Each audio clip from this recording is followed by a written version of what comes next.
Oh, good evening, gentlemen. We're here to discuss various other issues that impact on education. I thought perhaps we could talk about cultural issues. Do you think they have a bearing on... Cultural issues? Yeah. Religious beliefs. That Okay. can have quite a big bearing on things. In schooling, you've got various schools. You've got Muslim, you've got Christian, you've got Roman Catholic, and various of other ones, all bearing a... Well, segregated schools. Yeah. Is that a problem? Segregation, Catholic schools, Muslim schools, never the twine will meet. Sort of faith. Different religious groups or such in a school going to lead to difficulty, I suppose, isn't it? Possibly. But what about the actual education of the child? So if a Catholic child goes to a Catholic school, is it going to alter their expectations compared to someone from an Islamic background? It shouldn't have any bearing on the religious, on the educational outcome. It shouldn't have any bearing. Depends on the tutors. How good are the tutors, and are the tutors influencing the pupils in a certain way? Possibly, but what I was thinking of is that, for instance, some religions, for instance, encourage their children to have different outlooks in life.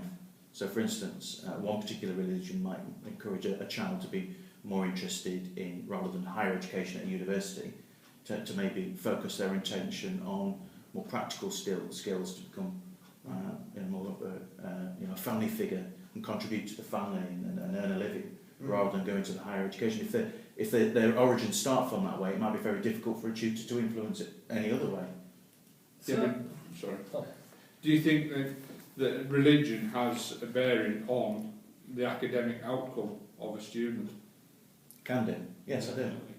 Yeah. Yeah. Well, from our point of view as teachers, we need to teach with equality, don't we? Regardless of religion. But a person's religion, a cultural background, is nevertheless going to have a bearing on the outcome of their education. Yeah, I agree with you. We would, if we had some Muslim students in, and come Friday afternoon they have to go for Friday prayers. So we would have to adapt our lessons to accommodate their needs. Certainly, yeah. Well, that's true, but we're also thinking, aren't we, about how it's all right us accommodating it, but we're thinking about how these issues might impact on them actually learning. For instance, give you an example, think of gender. You know, it wasn't that long ago that a girl would be conditioned to come to a college and would never ever think of becoming a mechanic because it was a man's world.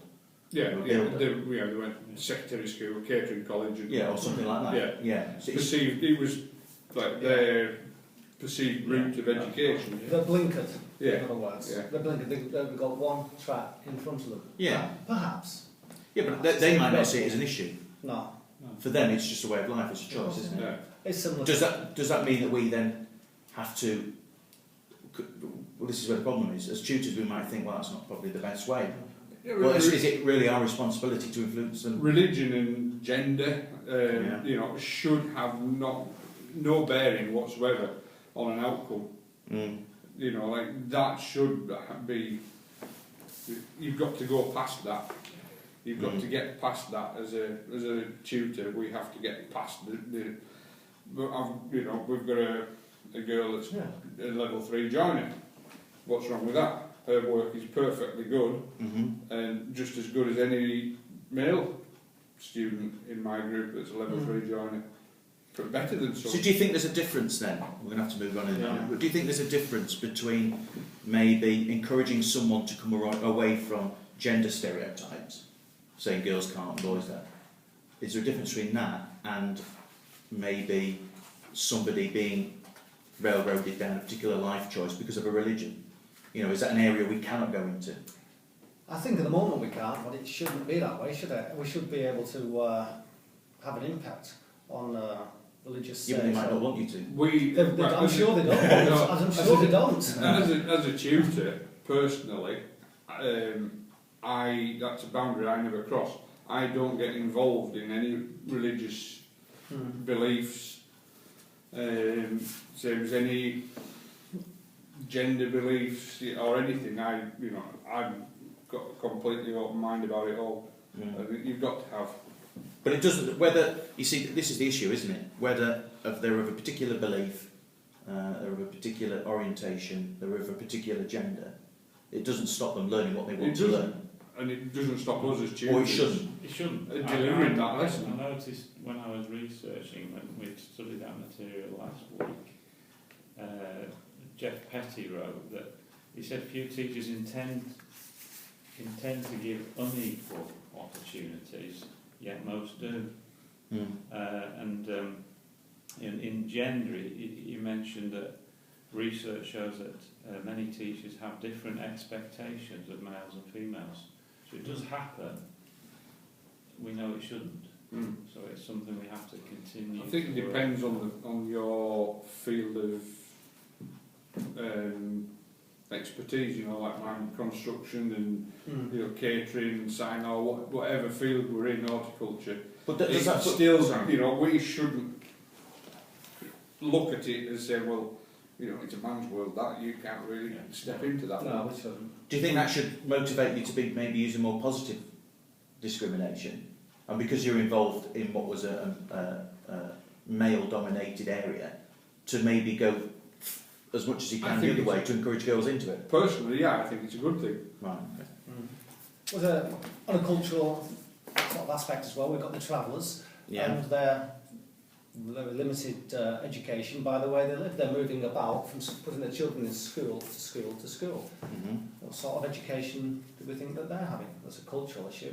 Yeah. A similar one. Social one as well, isn't it? That's a social one, because I don't think their parents are that bothered about their education that much, because they want them to carry on the traveller sort of like theme of life. It's a tradition. The tradition, I should say.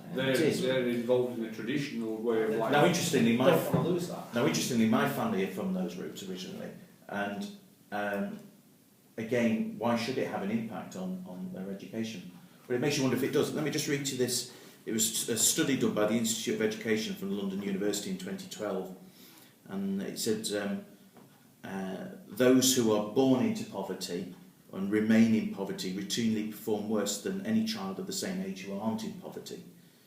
If you're born into poverty, that has a greater impact on your education than if you fall into poverty later in life as a child. And it says that this will have an effect on the education regardless of what parents do. I thought that was interesting. Some parents can bend over backwards, but if they're in... So where do we see that issue then? How's that going to manifest itself?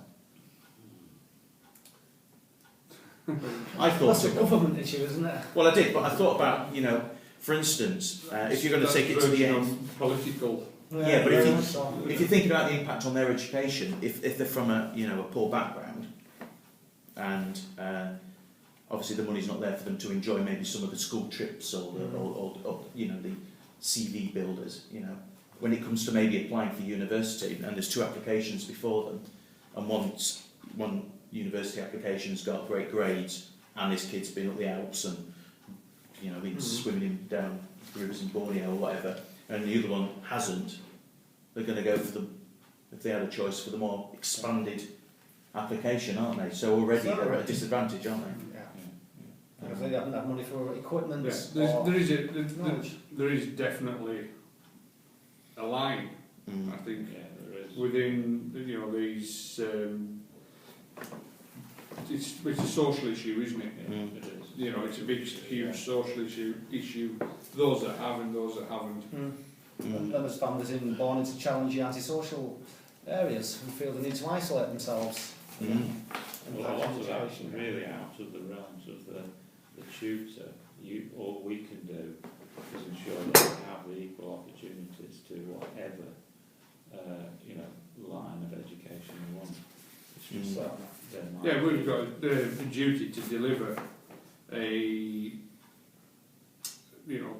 education to it's got to be the same level right the way across the board. Here's an interesting fact, just to throw it in. Learn to Love Reading, same university, did a study, and it makes you wonder on about what parents can contribute. as well as the teachers. It says if a child between the ages of 10 and 16 read because they love to read, it will have a greater impact on their cognitive development than anything a parent can do, no matter their whatever level of education. So it's funny, you could almost remove parents from the equation, even tutors. Just give them a big stack of books and let them So go through your... Yeah. So I suppose that's where we can fit in as tutors, isn't it? If we go back to the cultural issues and if we come back to these social economic issues, is that there are things we can do. Expand their love of books. Yeah, that won't impact on, infringing on their religious beliefs or whatever it may be. There are areas where I don't particularly feel we could go into as a tutor, but we can do that and enhance. Whatever their beliefs, whether it's a religious belief, a cultural belief, or whatever, that should be kept to one side. Personally. Right. Okay. But for some people, it can't. No. They can't move it to one side. No. It is their life. It is their life. But this is going back to what we were saying about if they do have these needs, or we have to make allowances within our scheme of works, I suppose. If they can't do Friday afternoons, well, they're going to have to be a bit longer on a Monday and a Tuesday night, something like that. Okay. It's flexibility, isn't it? It is flexibility. We touched on cognitive development with that quote I gave you from that university. So how do we see issues such as, dyslexia, dyscalculia, dyspraxia, all these various other issues, mental health issues perhaps as well, learning difficulties, how do we see a that? lot of hindrance to learning, aren't they? Everyone has a different sort of outlook on the learning. On the learning outcome, really. I think personally, background information is a great help. If a student has a problem, then we as tutors need to know what the problem is, and then we can help guide, address. It goes down to building a relationship with that person, so It you does. can understand Get to know your student. Yeah, experience, and then you can move them on. Do you think it's just the student now? Because I was reading a report that talked about the impact on parents.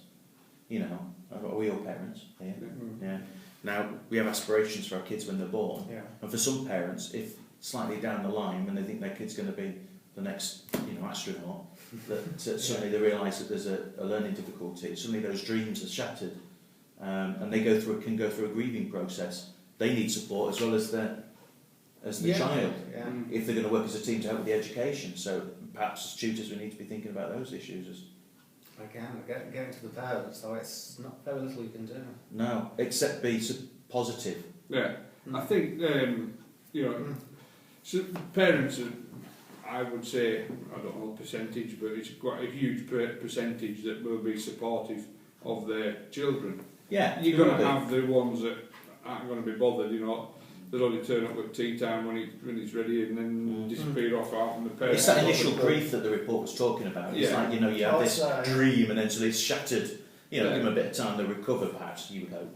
All you can do is, as a tutor, build a good relationship with them. That comes down to the tutor's personality and outgoing and professionalism to build that. Yeah, you've got this. You build a relationship with your students week upon week upon week, and then when something's wrong,